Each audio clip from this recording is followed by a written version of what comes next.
নমস্কার বন্ধুরা, সুপ্রভাত। দেখে নিই এক নজরে আজকের দিন আমাদের কেমন কাটতে চলেছে।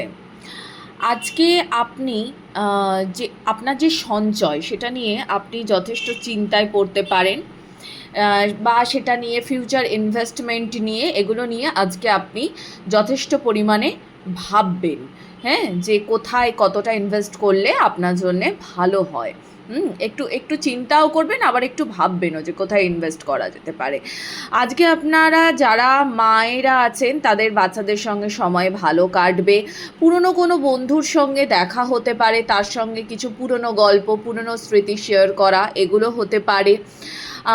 যারা যাদের পার্টনার আছে, যারা প্রেমের সম্পর্কে অনেকগুলো দিন ধরে বেশ একটা ডিফিকাল্টিস ফেস করে আসছিলেন, তাদের জন্য আজকের দিনটা ভালো।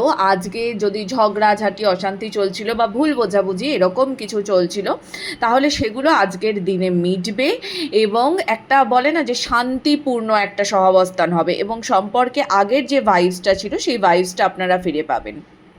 যদি আপনি নতুন কিছুর জন্য চিন্তা করছেন, নতুন কোনো কর্মে এগিয়ে যাওয়ার জন্য ভাবছেন, তাহলে অবশ্যই এগিয়ে চলুন, এখানে কিন্তু সাফল্য আছে। আর আজকে আপনি নতুন কিছু একটা শুরু করবেন, সেটা আপনার কর্মের দিক থেকে হোক বা সঞ্চয়ের দিক থেকে হোক, আপনি নতুন কিছুর দিকে এগিয়ে যেতে চাইছেন আজকে। আর যে নতুনের দিকে আপনি এগিয়ে যেতে চাইছেন সেটা কিন্তু ভালো হবে আপনার জন্য। তো দেরি না করে নেমে পড়ুন কাজে। ওকে, ভালো থাকবেন, দেখা হবে আবার পরবর্তী রিডিংয়ে।